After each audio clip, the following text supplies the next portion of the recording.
I just got back from the cinemas from seeing Kung Fu Panda 3, and I have this to say about it. I think I'm the last critic to actually see this movie. Better late than never, I guess?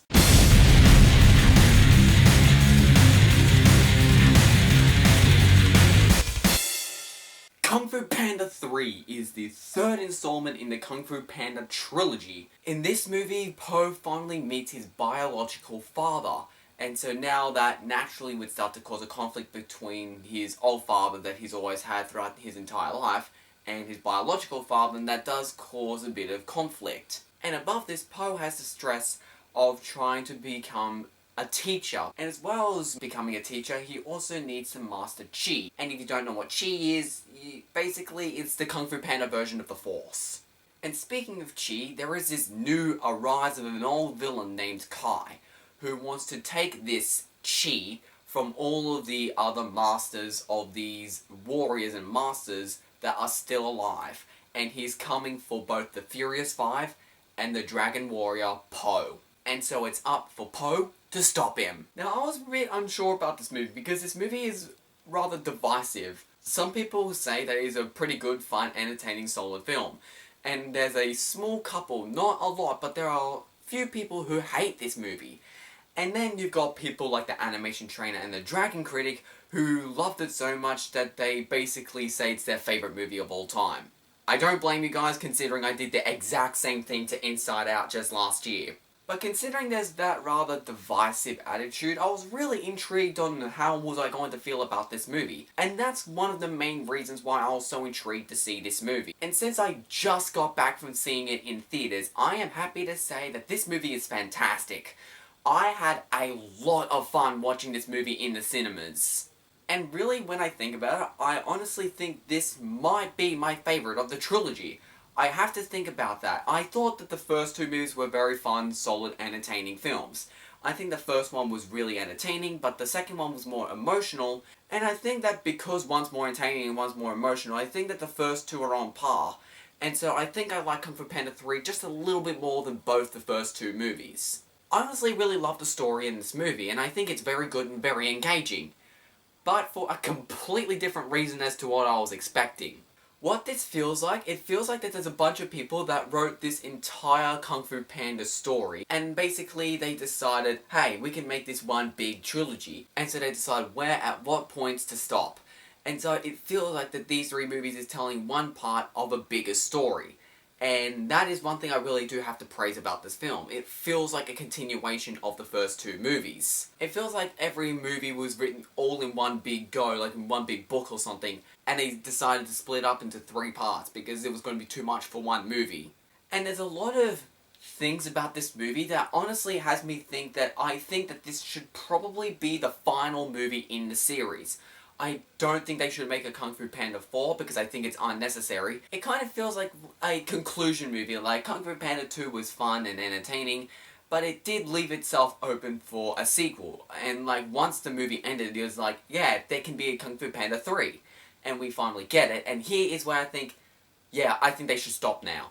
And the reason why is because there's a lot of aspects of the story that feels like it's concluding not just this movie, but the entire trilogy. It feels like it's wrapping the entire trilogy up in one big bow. One thing I was really concerned about this movie going into it was the massive abundance of subplots, because I've said quite a lot of them. First, we have the whole thing about Po needing to learn to become a teacher. There's a subplot about Po needing to learn and master Chi. There's the subplot with the villain Kai, who wants to steal the Chi. There's a subplot between Po meeting his biological father, and him having conflict between his biological father and his real father, and those two fathers having conflict. There's about 4 different subplots in this movie, and they're going back and forth between the 4. I thought it was going to be too much for the movie to handle, and I thought it was going to suffer underneath its own weight. But I was genuinely surprised. I feel like it was handled pretty well. I feel like that it was really well paced, and I feel like that they did manage to keep it rather fluid. I was really concerned about the whole Po need to learn to become a teacher subplot, and I didn't think it was necessary, and I was raising the same question that everyone else was asking. Why does Po need to train people like the Furious Five? Because haven't they been doing this a lot longer than they have, thus being a lot more experienced than he is? Like, they probably know more Kung Fu than Po does, and that's because they've been doing it a lot longer than he has. So how is this subplot exactly going to work? After seeing the movie myself though, not only do I not mind the subplot, but I think it was necessary for what the film was trying to convey. I would explain why, but I really don't want to get into it just to avoid spoilers.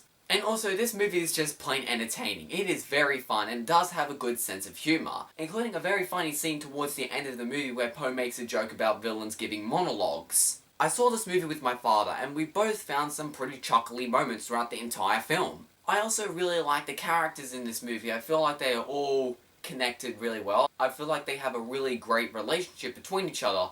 The relationship between Po and Shifu, the relationship between Po and the Furious Five, especially with Tigress, the relationship between Po and his two fathers, and lots of other relationships, and it feels like it's very well connected, kind of like this web when I really think about it. And there is honestly a scene between Po and his biological father that did honestly get me rather emotional. One thing that I was really intrigued about this movie was the villain Kai. What was I going to think of J.K. Simmons as Kai?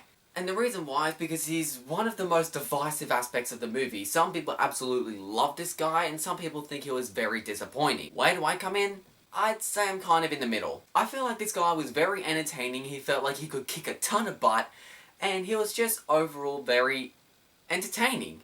And there were some points throughout the movie, especially towards the end of the film, where I thought he was pretty intimidating. And unlike the last two villains, I honestly did at times feel rather threatened by this guy. Which is why I overall think that this is probably my favourite villain in the Kung Fu Panda trilogy, because I honestly don't think that the Kung Fu Panda movies are doing really that good with villains, because I feel like that both Tai Lung and Shen are rather weak villains, and I feel like that Shen was just a slight improvement. They have a lot of trouble with villains, but I think Kai was a big improvement, because I felt like I was actually threatened by him, and I thought, yeah, this guy's strong, this guy's powerful, I am threatened by this guy. And he was just entertaining, like I said. And one thing I really do like about this movie is that I feel like it does conclude the whole trilogy, mainly because, for starters, we actually find a true explanation as to why Master Oogway, I think that's how you say him in an Australian accent, but when we find out that he chooses Po as the Dragon Warrior back in the first movie,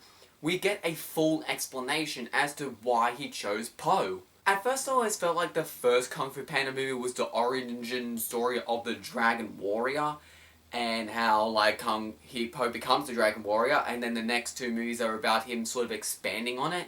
However, now that I saw 3, I feel like that this entire trilogy is the origin story. And I feel like that Po doesn't truly become the Dragon Warrior until the end of this movie. And if you've seen the movie, you know what I'm talking about. Which leads to the climax. Oh my gosh, the climax! Let me just summarize it up by saying that the climax alone made me really glad that I saw this movie on the big screen. Although I will also admit that I think the opening of the movie was very good as well. The climax was intense, it was fun, it was exhilarating, and it honestly did give me a sense of adrenaline, which doesn't happen in movies a lot. But I did get a genuine adrenaline rush when I watched the climax of this movie, and a couple of other scenes, but mainly the climax. This was a very exciting movie as far as the action goes. It's a lot more abstract than the first two movies are, and I really like that there is a certain creativity in some of the action scenes. Not all of them, but in quite a few of them, like the opening and the climax, there is a lot of creativity in the action. And visually, this movie looks great. I especially love the amount of attention to detail, the way the colour looks in the skies. It's very atmospheric. The overall atmosphere and the backdrops look incredible. I think the sky must have taken forever to do, because the sky looks very complex colour-wise. And I feel like this movie probably took forever to animate just because of the sky alone. I think the character models are really well animated, however, I think it's the backdrops that really stand out. So overall, I thought that this was a very fun, very entertaining movie. Is it perfect though? No, I do have quite a few flaws with this movie. Now yes, I think this is definitely the best villain in the trilogy. I think he was very fun, very entertaining, and also intimidating. Like, unlike the first two, I was actually afraid of this guy at some points. Not to say that he scared me, but like, I was afraid of him in the way that wants me to be afraid of him. But One thing that I really don't like about this character is really the fact that he lacks a motivation. Like, they do try to give him a motivation, like he has a backstory and everything, but it's extremely weak. And also, his goal is to steal all these masters' chi and still become, like, extremely powerful and everything. But the thing I started asking myself throughout the movie is, why? Why do you want this power so badly? Because you're already extremely powerful as you are. So why do you want more power? And if you're going to try and wipe out everyone on the land, then what exactly are you going to do with your power? What are you going to do with it exactly? Quoting off Tony Stark from the original Avengers, not a great plan. It's just that motivation aspect and sort of his true goal that I thought was just a bit confusing. But I still get the idea of what he's trying to do. I just don't exactly know his motivation, because he does have a motivation, but it's very weak. And also, you know how I sort of discovered that this movie had some chuckly moments, but then I said movies like Zootopia had some gut-wrenching moments? That's because there is nothing very gut-wrenching about this movie. There weren't any jokes in this movie that I thought were hysterical. I'm still waiting for a joke that comes anywhere close to the scene with Flash in Zootopia. But while I did find some jokes pretty chuckly, however, there are some jokes that I thought really fell flat. Also, when we get to this panda village, I will honestly think that some of the pandas were a bit annoying, but they got a lot better for me by the end of the climax. And also, as someone who was excited to see this movie, and just the night before seeing Kung Fu Panda 3, I rewatched the first movie on Netflix, and considering I did that, some similarities to the original Kung Fu Panda have become very, very apparent. And I mean, they use pretty much some of the exact same shots, only with some minor changes, like with a different character doing a different thing. But some of the exact same situations happen and have basically the exact same shot. It's deliberately paying homage to the original first movie. There weren't too many references to the first movie, and most of them happened pretty early on. However, I still thought it was a bit irritating because it really got under my skin, considering there are some very, very close similarities to the first movie. It kind of reminds me of Star Wars The Force Awakens, in my opinion. I feel like that there's a similar complaint, that this movie in some ways, in those circumstances, is a bit too similar to the first movie. But overall, I think this is a great movie. I had a lot of fun with this movie. If you're thinking about seeing it in theaters, go and check it out. If you haven't seen it yet, I really do recommend you check it out. It's a lot of fun, and I am glad that I saw this movie in theaters. This movie is awesome. Check it out if you haven't seen it already.